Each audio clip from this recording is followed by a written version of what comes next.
TV Fortaleza, a emissora da Casa do Povo.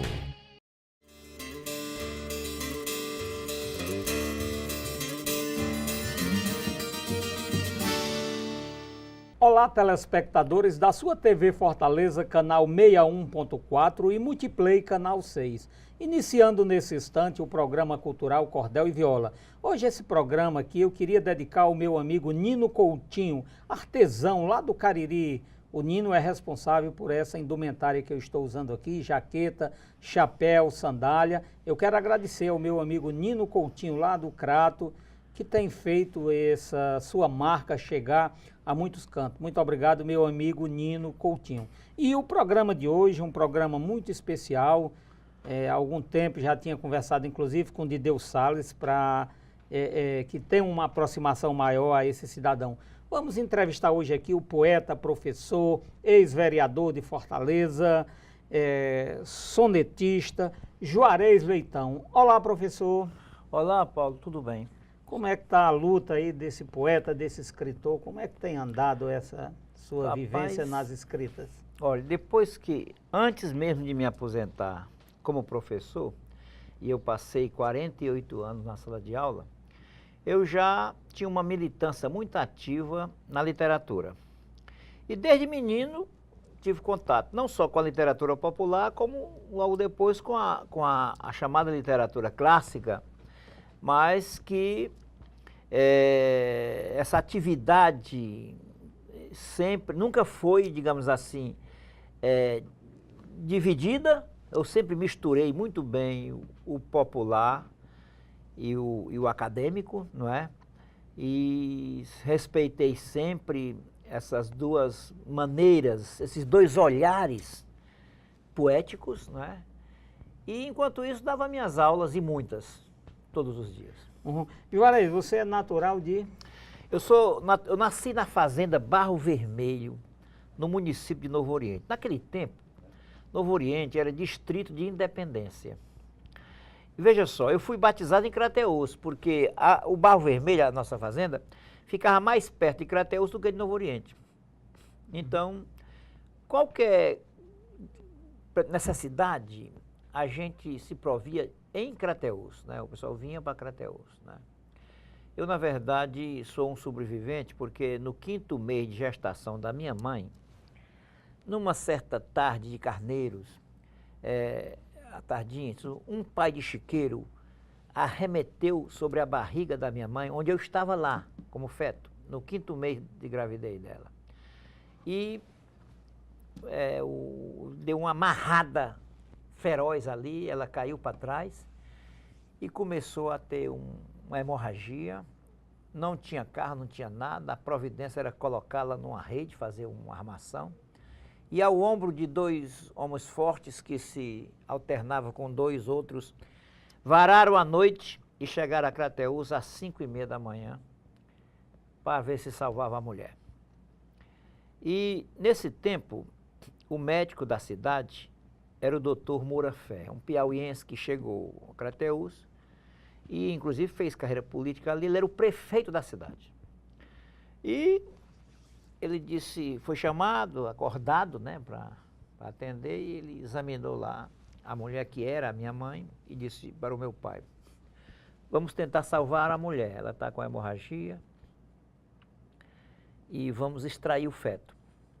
E enluvou as mãos, né, e já se preparava para essa operação, que era me arrancar aos pedaços, quando chegou um afrontado rapaz da prefeitura. Isso já era pelas 6h30, 7h. Doutor Murafé, chegaram uns homens na prefeitura. Disseram que são fiscais e vão querer os livros da prefeitura e chegaram assim de madrugada e querem que abra a prefeitura e estão procurando o senhor. Nós fomos à casa do senhor, o senhor não estava lá, o senhor tem que ir agora. Então ele suspendeu aquele atendimento, eu fui salvo pelo gongo, né? E então ele disse a enfermeira Cotinha: dona Cota, cuide dessa mulher, dê umas massagens na barriga dela e dê um calmante a ela.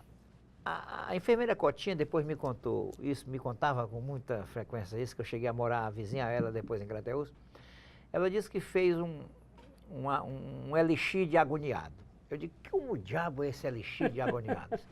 Eu misturei, fiz uma gororoba forte, eu misturei café aspirina, óleo de rícino, chá de folha de laranjeira e não sei mais o que, cidreira e o que mais, e misturou lá e dei a sua mãe. E ela foi acalmando aos poucos, eu sempre massageando a barriga dela, ela terminou dormindo. Quando eu dei fé, a hemorragia tinha parado.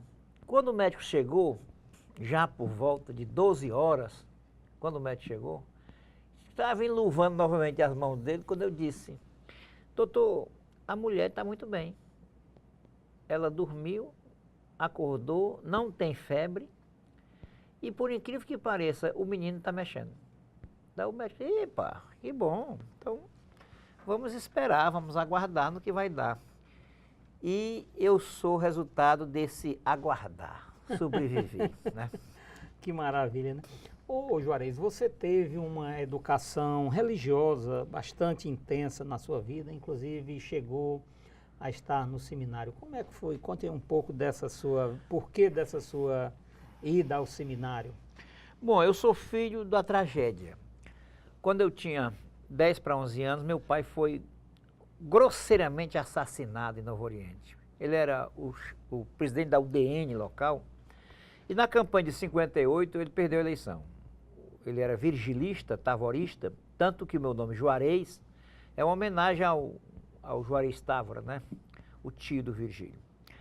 E ele se empenhou demais naquela campanha, ele era o chefe político do lugar, ele nomeava a professora, nomeava o delegado. E ao perder a eleição de 1958, que elegeu o Parsifal Barroso, da coligação PSD-PTB, então os cargos lhe foram tomados. Mas ele era concursado da Fazenda, ele era o coletor estadual de Novo Oriente. E desavenças antigas e tudo mais, ele começou a receber ameaças. Ameaças viperinas. Minha mãe dizia, vamos embora daqui, eles vão lhe matar. E realmente mataram meu pai. No dia 17 de junho de 1959, atacando-o pelas costas, traiçoeiramente. Lastimavelmente, o assassino do meu pai foi o irmão mais novo do sargento Hermínio, este herói da Segunda Guerra Mundial, que tem uma estátua na Praça do Novo Oriente, e no dia da inauguração da estátua eu fiz um discurso. Minha família não gostou, mas eu disse que o irmão não tinha nada a ver, ele era um herói nacional, o maior herói brasileiro da Segunda Guerra Mundial, é um sargento, e é um cearense, e é um conterrâneo meu, o sargento Hermínio Sampaio, que tem homenagem em todas as capitais do país, inclusive aqui tem uma avenida, a Avenida Sargento Hermínio, né? Pois bem, o irmão mais novo dele foi o homem que matou meu pai.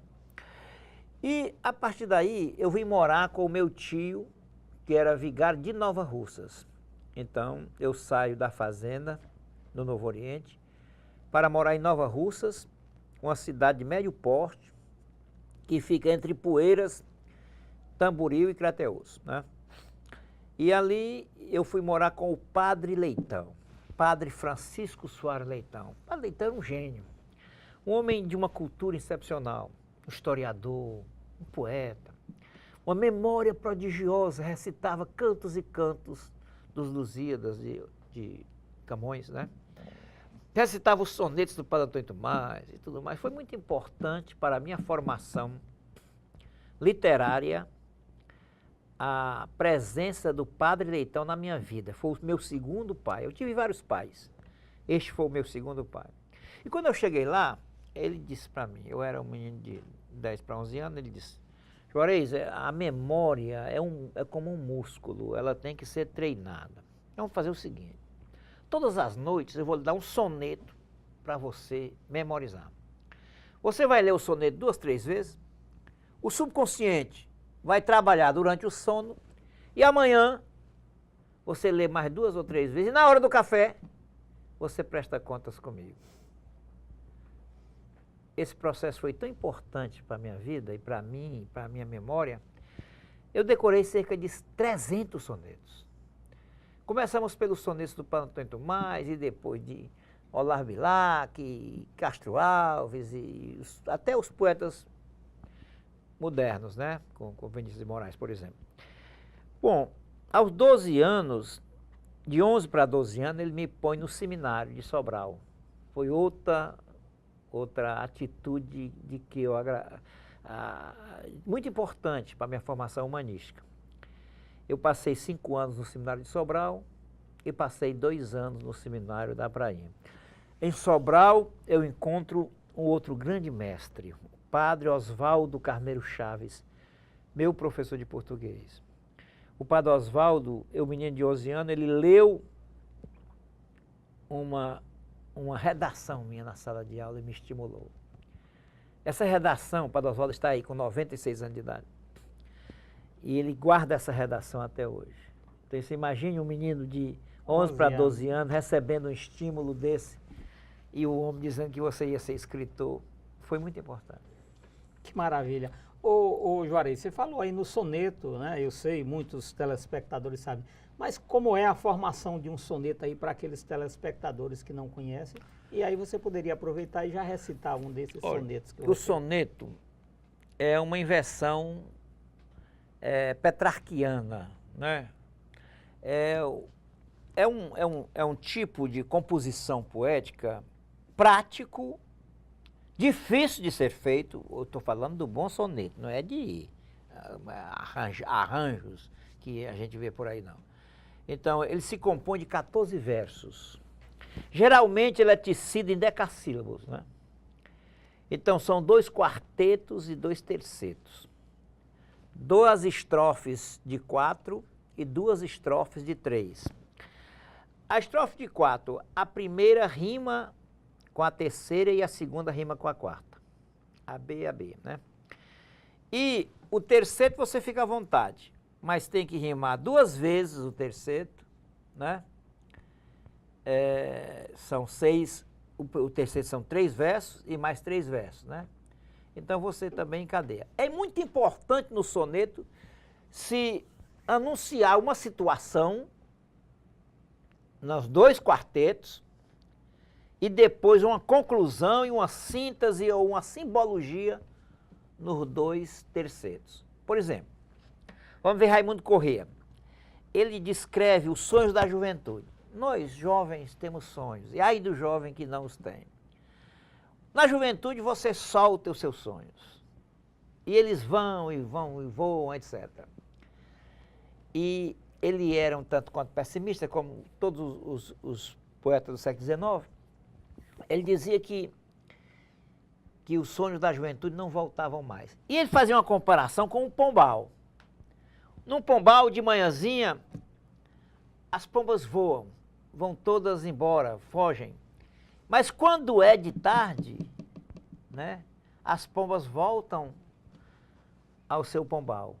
E ele, comparando isso com o som da juventude, ele dizia, as pombas voltam e os sonhos não voltam mais aos corações na velhice.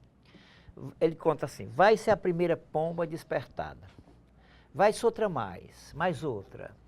Enfim, dezenas de pombas vão-se dos pombais, apenas raia sanguínea e fresca a madrugada.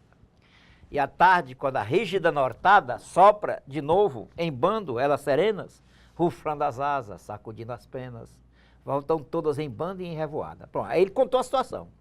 Daí lá e vem a simbologia. Também dos corações onde abutou os sonhos, um por um, céleres voam, como voam as pombas dos pombais. No azul da adolescência as asas soltam, fogem, mas aos pombais as pombas voltam. E eles aos corações não voltam mais. Então, isso é o soneto perfeito. É o soneto parnasiano, ele anuncia a situação nos 2 quartetos, e nos 2 tercetos ele faz a simbologia. Não é perfeito? Que maravilha, que maravilha.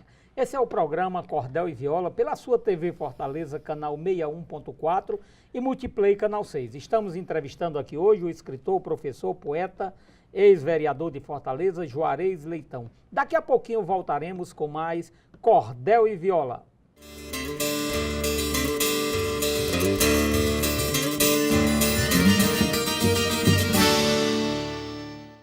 A Câmara Municipal de Fortaleza não para de trabalhar pela população da nossa cidade. E para que você fique sempre por dentro do nosso dia a dia, temos vários canais de comunicação. Confira o que acontece na Câmara pelo site e pelas nossas redes sociais, como Facebook, Instagram, YouTube, TV Fortaleza e Rádio Fortaleza.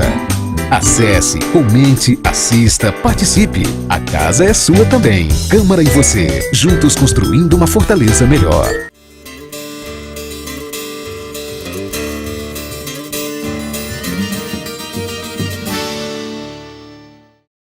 De volta com o programa Cordel e Viola, aqui pela Multiplay Canal 6. Aproveitar para agradecer a todos os nossos telespectadores da região metropolitana de Fortaleza, Pacatuba, Guaiúba, Maracanaú, Eusébio, Aquiraz, aqui em Caucaia também muitos telespectadores, os nossos sinceros agradecimentos a vocês, aos queridos vereadores da Câmara Municipal de Fortaleza, que sempre que nos encontram, nos falam do programa. Então, a todos vocês, a direção da casa, os nossos sinceros agradecimentos por essa oportunidade. Ô, professor Juarez, qual o seu contato com a literatura popular? Como é que foi esse contato com a literatura popular? Olha, o meu contato com a literatura foi na primeira infância já. O meu pai, João Fernando de Oliveira, chamado João Belo, gostava de sanfoneiros e, sobretudo, de cantadores, dos improvisadores. Naquele nosso tempo, os dois violeiros repentistas do trecho lá da região era o Ângelo Vieira e o Apolônio. Ângelo e Apolônio. O Ângelo, o método do Apolônio era dizer que era um conquistador, que se dava muito bem com as mulheres e coisa e tal, etc. E o Ângelo, cavilosamente, dizia que não, que isso foi do passado dele, mas que ele não tinha mais nada, estava fracassado neste campo. Tanto que uma vez ele disse, depois do Apolônio se fobar, eu me lembro, eu decorei isso, eu era menino, dizer que era o tal e tudo mais, ele disse assim, eu também já fui famoso, também já tive cartaz, mas hoje todo cantador quer me passar para trás, sou igual a moça velha que já não namora mais. Naquele tempo, né? Que maravilha, né? Mas veja só, sim, então eu recebi essa influência, primeira influência que eu recebo foi diretamente da fonte, né, dos violeiros. E muito cedo eu passei a fazer versos, cordéis. Menino de 9 anos, de 10 anos, eu já compunha cordéis. Acontecia alguma coisa, algum episódio, e aí a gente fazia um verso, né? Um romance, ou uma história, né? Então, esse meu contato com a poesia foi muito importante para a minha formação. Pois é, esse programa, o Juarez, ele é fruto exatamente da boa vontade da Câmara Municipal de Fortaleza em trazer aqui esse programa chamado Cordel e Viola, onde nós trazemos aqui repentistas, sanfoneiros, poetas, pessoas que trazem e que mostram essa nossa cultura. Qual a importância de um programa desse em trazer a cultura popular para a televisão? Olha, a televisão ela é extremamente abrangente, atlântica, ela chega a todos os lares de uma maneira muito fácil, muito direta. A Câmara Municipal tinha aqui no tempo, eu acho que era promovido, não sei qual era o vereador, mas várias gerações de vereadores que têm esse contato com a cultura popular, porque o vereador é o político que está diretamente ligado à comunidade, né? O deputado estadual, o deputado federal estão um pouco mais distantes, mas quem é diretamente ligado à raiz, ao povo, à comunidade, aos problemas urgentes das comunidades, é exatamente o vereador. E por isso alguns traziam nós recebemos aqui, lá na Tonelli Bezerra e em outros lugares que a Câmara teve como sede, a gente recebia essas manifestações populares, cantores populares, sanfoneiros e violeiros, né? Eu tenho uma ligação muito profunda com a Câmara Municipal de Fortaleza. Eu fui vereador em 2 mandatos de 6 anos. Teve um mandato que foi prorrogado, né, que deveria terminar em 1980 e foi estendido até 1982. E o mandato de 82 foi de 6 anos. Depois que eu saí da Câmara, não saí da Câmara, depois que terminou o meu mandato em 89, no começo de 89, e eu faço questão de dizer que não requeria aposentadoria, mesmo podendo, acho que sou um caso único, eu e o poeta Zé Maria Barros Pinho não requeremos a aposentadoria. Então, eu fiquei ligado à Câmara em cargos de confiança, né? Eu passei a assessorar os presidentes. Todos os presidentes, a partir de 89, todos os presidentes da Câmara receberam a minha assessoria, né? Depois eu cheguei, então eu tenho uma profunda ligação com a Câmara. Então, o que eu fiz? Eu resolvi me especializar na história da Câmara Municipal de Fortaleza e na história da cidade. A Câmara de 1700 até os nossos dias. Tornei-me realmente um especialista. Já como vereador, em várias ocasiões eu representei a Câmara Municipal de Fortaleza nos congressos municipalistas. E mesmo depois de vereador, em várias ocasiões, quando tem congresso municipalista, a Câmara de Fortaleza costumava me enviar para falar sobre a nossa história, a história de nossa cidade, e a história da nossa Câmara, né? Mas eu terminei chegando ao lugar que eu queria da Câmara, que era justamente o IPAB, Instituto de Pesquisas Américo Barreira. Quando eu era vereador, sugeri que o professor Américo Barreira, o maior municipalista do Brasil, recebesse uma homenagem da Câmara Municipal. Não terminou não acontecendo, mas logo depois, tempos depois, então foi criado o Instituto de Pesquisa Américo Barreira. É um departamento fundamental na Câmara Municipal, porque ele destaca a memória da casa, ele recupera a história da casa. A Câmara esteve em vários lugares. E eu fui sair resgatando, contando essa história, já publiquei várias vezes isso e tudo mais. Fiz uma grande descoberta primeiro. Não encontrei nada das atas da Câmara antes de 1936. Quer dizer, eu fui, cadê a memória da casa? Não, só de 1936. Ora, 1936 para cá não é nada. A Câmara foi fundada em 1700, né? Tinha então, muito tempo perdido, né? Todo o século XVIII perdido, o século XIX todinho e um pedaço do século XX, a primeira metade do século XX. Cadê as atas da Câmara? Não tem. Então, eu descobri uma crônica do Raimundo Girão dizendo que as atas da Câmara estavam perdidas desde o século XIX, que possivelmente nas diversas mudanças que a Câmara, as diversas sedes que a Câmara teve, nessas mudanças poderiam ter se perdido as atas da Câmara. Então eu saí peregrinando pela cidade, percustando, fui à biblioteca da Academia Cearense de Letras, não encontrei. Fui à biblioteca Dolau Barreira, que é a biblioteca municipal de Fortaleza, não encontrei as atas. Fui à biblioteca Menezes Pimentel, procurei a sala de documentos antigos, documentos preciosos que tem lá, não encontrei.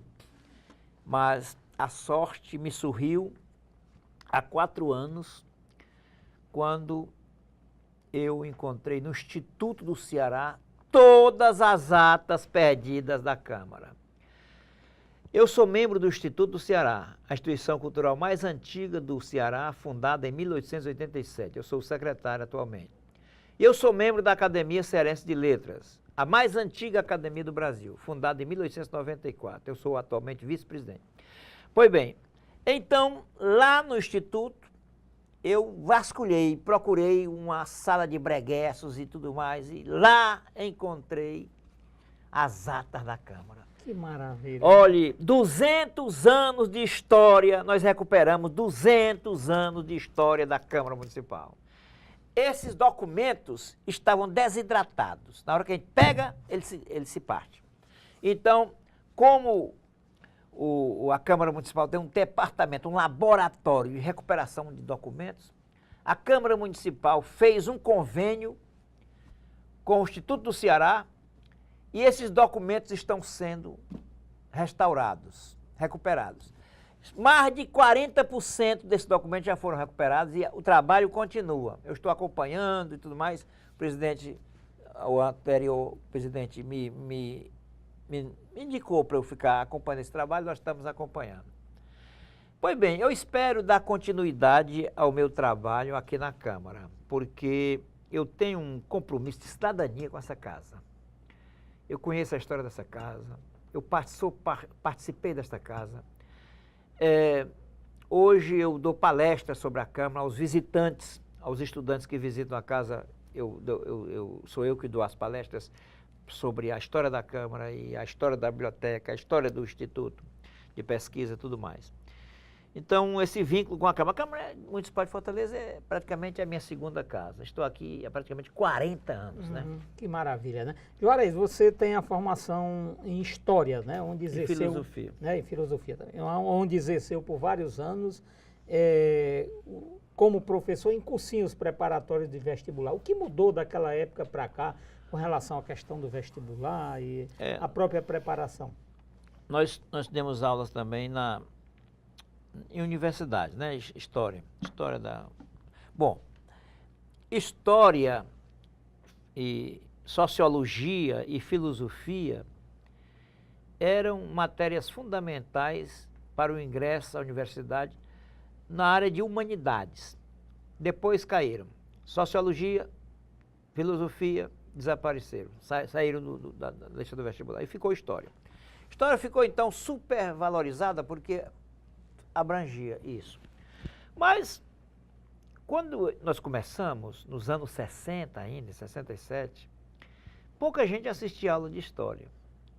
Então, eu comecei a dar aula de História e comecei a usar de vários recursos didáticos para manter o aluno na sala. Eu fazia composições, paródias, com os relatos históricos, essa coisa todinha, né? E aí fazia um paralelo entre o antigo e o novo e usava de humor. Nós criamos um estilo. Esse estilo é seguido até hoje. Primeiramente nós tiramos o birô, né? O professor de História dava aula sentado, lendo um livro e comentando. Nós tiramos o birô. Passei a dar aula em pé.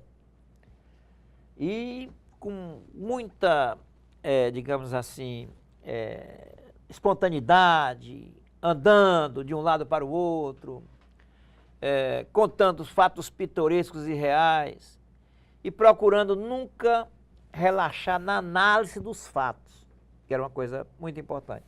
Era um tempo de ditadura militar e era muito difícil. Essas coisas a gente tinha que ter muita maestria. Vocês foram realmente vigiados pela ditadura? Olha, houve casos tremendos. O professor Alto Filho, a Polícia Federal entrou no Colégio Cearense e o prendeu lá dentro. E ainda fazendo telefone nele, batendo nos ouvidos dele e tudo mais. O professor Bartolomeu Gomes, professor de Geografia, foi preso dentro do Colégio Farias Brito. Né?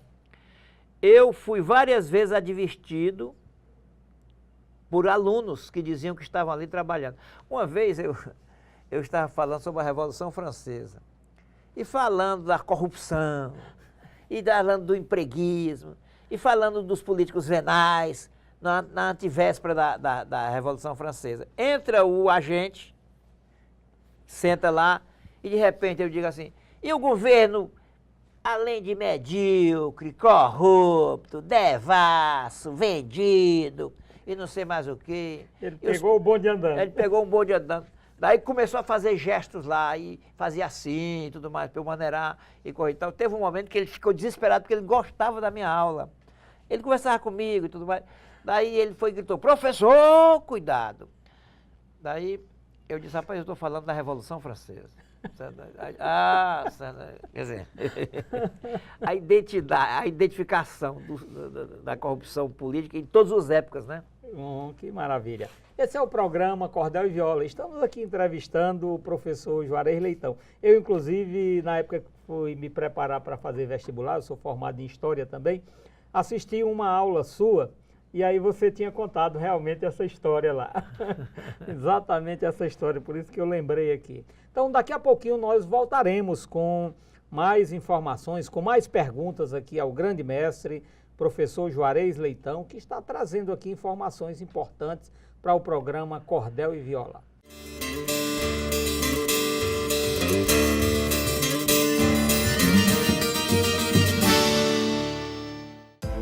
A Prefeitura investe no transporte público para melhorar a vida das famílias em Fortaleza. Criou o Bilhetinho, passagem gratuita para crianças de até 7 anos. A Prefeitura amplia a frota de ônibus com ar-condicionado. Bicicletar com bicicletas mais adequadas para as mulheres.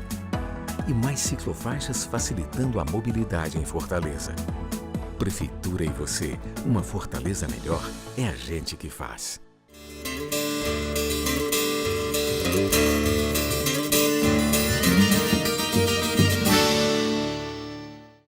De volta com o programa Cordel e Viola, aqui pela sua TV Fortaleza, canal 61.4 e Multiplay, canal 6.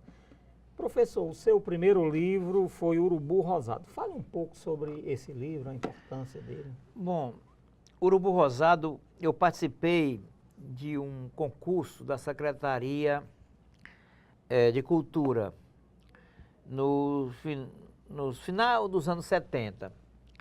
E eu tirei o segundo lugar. Eu me lembro que o Nirton Venâncio é que tirou o primeiro lugar.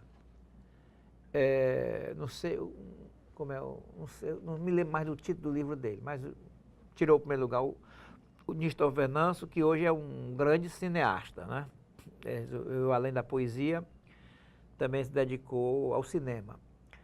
E ganhei como prêmio a publicação do livro, que saiu em 1981. Esse livro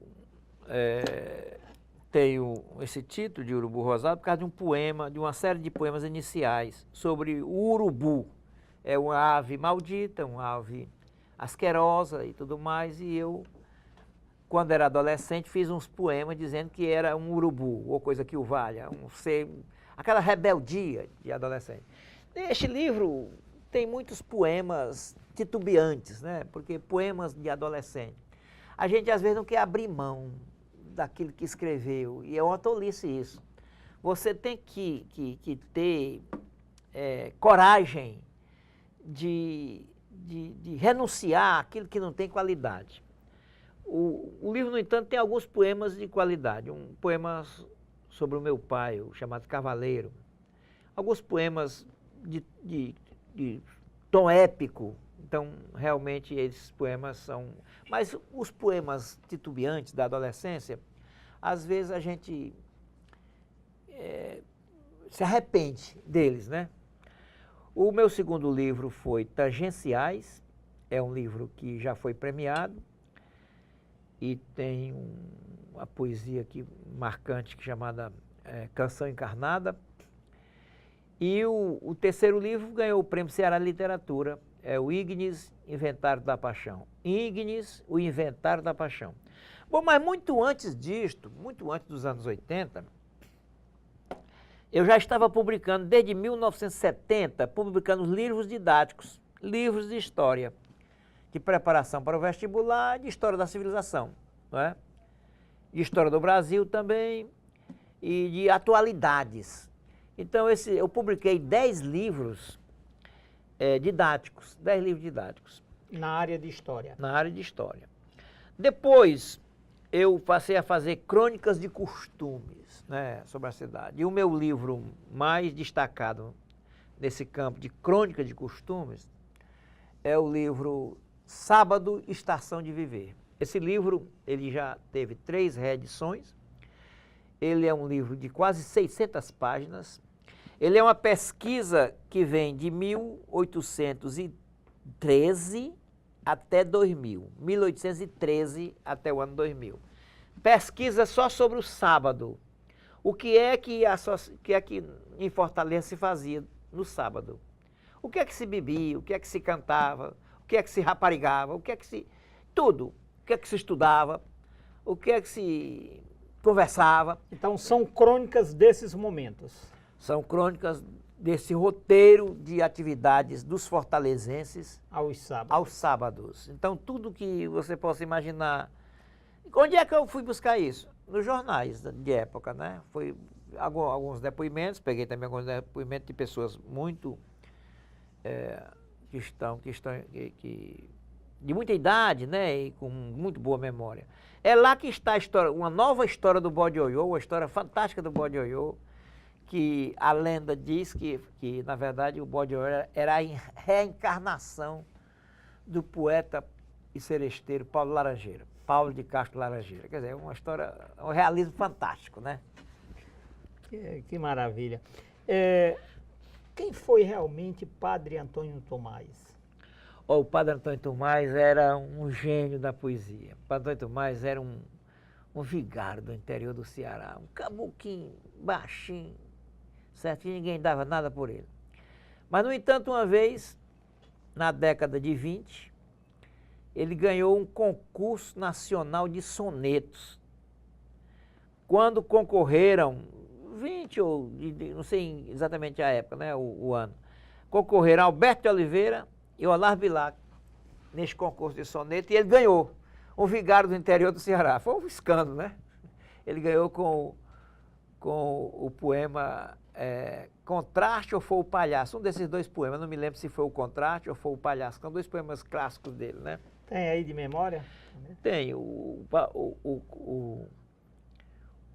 Contraste é exatamente isso, que você na juventude, muito parecido com aquele das pompas do Raimundo Corrêa. Uhum.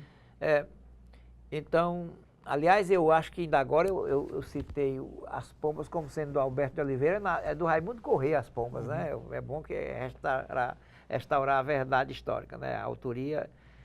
Então, o Padre Antônio Thomaz conta exatamente isso, que no começo da vida, na juventude, nós temos sonhos e tudo mais. E na velhice esses sonhos vão esmaecendo, desaparecendo.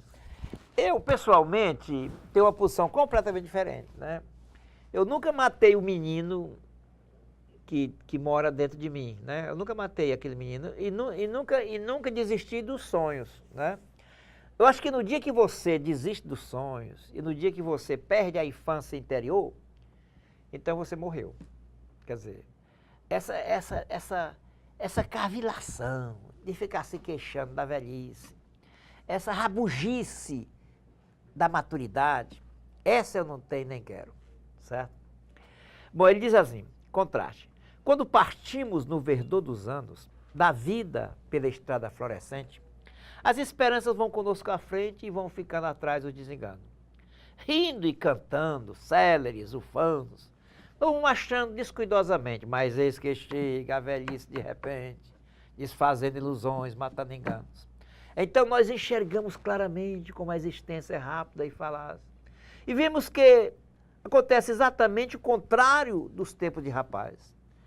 Os desenganos vão conosco à frente e as esperanças vão ficando atrás. Ele tinha esse tom nostálgico, assim, final, descrevendo, por exemplo, o palhaço que tinha que rir, mesmo estando povoado de tragédias, né? A esposa tinha morrido, a filha mais nova doente, e, no entanto, ele era chamado para ir para o picadeiro dizer graça. E ele descreve essa situação, que eu não sei se foi esse ou foi o contraste, o poema, o soneto que ele ganhou o prêmio, né, nacional. Ontem vi o palhaço, o Padre Antônio Thomaz. Ontem via-se-lhe em casa a esposa morta e a filhinha mais nova tão doente. Hoje o empresário vem bater-lhe a porta, que a plateia o reclama impaciente. Ao palco em breve sujo, pouco importa o seu pesar, aquela estranha gente. E ao som das ovações os ares corta, trejeita, canta e ri nervosamente. Aos aplausos da turba ele trabalha, para esconder no manto em que se embuça a cruciante angústia que o retalha. No entanto, a dor cruel mais se lhe aguça, e enquanto o lábio trêmulo gargalha, dentro do peito o coração soluça. Que maravilha. Ô, poeta, você tem tido um contato com vários poetas, mas da nossa poesia popular, Geraldo Amâncio Pereira, de Deus Salles. Nos fale aí um pouco sobre esses mestres da nossa cultura, Geraldo Repentista, de Deus, grande poeta. Olha, quando eu terminei o meu curso de História, a monografia que eu escolhi foi a cultura popular. E dentro da cultura popular, especificamente, os poetas populares. Os poetas de banca, os cordelistas e os poetas do repente. Então eu tive contato com Pinto do Monteiro, com Ivanildo Villanova, com Bandeira lá do Cariri. Pedro Bandeira. Com vários e vários. Passei 2 anos fazendo essa monografia, visitando a Casa Juvenal Galeno, onde tinha a Noite das Violas, a segunda-feira de cada mês, era a Noite das Violas. E vi cenas incríveis lá. Uma vez o Otacílio Batista, patriota, o grande Otacílio Batista, teve que cantar com um poeta, o Gavião não, como é o nome? Bem-te-vi, o poeta Bem-te-vi. O poeta Bem-te-vi era um desastrado. O poeta Bem-te-vi era um poeta do absurdo, semelhante ao Zé Limeira, criado pelo aquele alagoano, como é o nome dele? Bem, existia um Zé Limeira, mas nunca foi, aqueles versos nunca foram dele, aqueles que o poeta lá de Alagoas fez o livro, né? Pois bem, mas o poeta do absurdo nosso aqui, o Bem-te-vi, esse eu vi pessoalmente. Eu me lembro que coincidia essa segunda-feira de ser o 21 de abril. A morte do Tiradentes, era feriado e coisa, a casa cheia, e cadê? O Otacílio foi chamado, o outro seria o irmão dele, o Dimas, mas o Dimas adoeceu, teve que ir para o hospital e o Otacílio compareceu sozinho, disse, Dona Nezinha, que era a Dona Nezinha Galeno, lá da casa. Quem organizava, né? Quem organizava tudo, era a diretora da casa, disse, Dona Nezinha, a senhora me desculpe, não vai dar para fazer a apresentação, porque hoje é o dia de Tiradentes, tudo mais, etc., a Inconfidência Mineira, e o meu parceiro, que é o meu irmão, ele não veio, ele está doente. Ele disse, não, daí, por falta de poeta, não é, disse o Bem-te-vi. Aí vem o Bem-te-vi. Daí ele disse, não, isso aí eu não, o Otacílio não gostava, porque o Bem-te-vi era um desastrado, né? Daí vem o Bem-te-vi com um paletó xadrez, um girassol aqui na lapela, um sujeito esquisito, parecia espalhafatoso, né?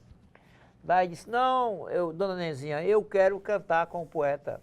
Daí a Dona Nezinha disse, poeta Otacílio Batista, o senhor pode fazer a dupla aqui com ele? Disse, não, pelo amor de Deus. Com o Bem-te-vi, isso é um desastrado. O Bem-te-vi não sabe de nada, eu vou contar a história. A história hoje é o dia 21 de abril, a morte do Tiradentes. E tenho que contar a história da Inconfidência Mineira e tudo, no século XVIII, final do século XVIII, coisa e tal. Contar a história não vai dar, com o Bem-te-vi não dá. O Bem-te-vi, você sabe, ele não sabe nada, não sabe nada. Você sabe, Bem-te-vi? Perguntou a dona. Ele disse, não sei, mas aprendo. Ele disse, mas não tem tempo para isso, rapaz. Como é que você aprende? Disse, não, mestre, disse o Bem-te-vi. O senhor vai na frente que eu vou atrás. E eu sou um aluno bom, aplicado. O senhor vai ver como dá certo. Daí a dona Nezinha disse, vá, Otacílio, você é condescendente. Ele disse, a senhora vai ver o desastre. Pois aí começou. Daí o Otacílio puxou a primeira estrofe.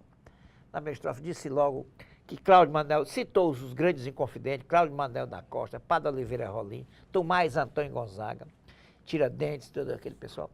E ele ouviu Tomás Antônio Gonzaga e entendeu logo que era o Luiz Gonzaga, o cantador, o violeiro, né? Sanfoneiro. Misturou tudo. Aí, na hora que ele foi cantar, eu não sei a estrofe do Otacílio, mas a estrofe dele é um desastre absurdo.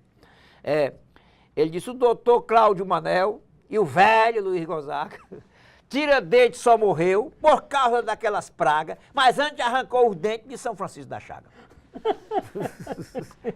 Ô Juarez, o tempo é bom, as suas histórias são maravilhosas, mas nós estamos aqui chegando aqui ao final desse programa, eu quero agradecer a sua disponibilidade de vir ao programa Cordel e Viola e quero que você deixe aí os seus contatos, como é que o público, os telespectadores têm acesso aos seus livros para adquirir esse material e ter realmente um conhecimento dessa história fabulosa, principalmente a questão Sábado, Estação de Viver. Olha, veja só, eu publiquei até agora 43 livros. Estou em terceiro lugar como autor cearense que produziu mais livros, né? Veja só, o meu terceiro lugar, o primeiro é Gustavo Barroso, o segundo Eduardo Campos. Livros grandes, né? Alguns livros, eu só considero livro se ficar em pé. Esse negócio de, você publicou um livro de 60 páginas, de 40 páginas, de 20 páginas, dizer que é livro, eu não considero. Considero livro só que fica em pé. Se não ficar em pé, não é livro. Bom, tem 43, o Eduardo Campos 72 e o Gustavo Barroso 101. Tudo bom. Ah, falta eu me lembrar, não sei quantos livros Montenegro, como é o nome dele? O sociólogo Montenegro. Quantos livros ele publicou, vou ver ainda. Mas veja só, esses livros, a maioria dos meus livros foram publicados pela editora Prêmios. A disponibilidade está lá. A editora Prêmios tem uma livraria. Muitos desses livros podem ser encontrados com o Sérgio Braga, na livraria Livro Técnico, que fica na rua Dom Joaquim, vizinho ao Florida Bar. Eu acho muitos livros meus no sebo, do Geraldo, lá na 24 de maio, porque os livros se esgotam, as pessoas chegam lá em casa, os parentes vão levando o que resta. Então, eu hoje escrevo muitas biografias, né? Escrevo biografia e dou palestras, né? Eu tenho um catálogo de 10 palestras preparadas já, sobre cultura popular, sobre várias situações, didática, pedagogia, sobre otimismo e tudo. Então, essas palestras estão aí divulgadas na internet. O meu e-mail é j.leitão@uol.com.br. Então é isso. Foi um prazer muito grande estar mais uma vez diante das câmeras da TV Fortaleza e sempre me coloco à disponibilidade porque sou da casa e é da minha função, é do meu papel para ter esse tipo de participação. É isso aí, programa Cordel e Viola, tenham todos um domingo de paz, uma feliz semana e até o próximo domingo, se Deus quiser. Muito obrigado.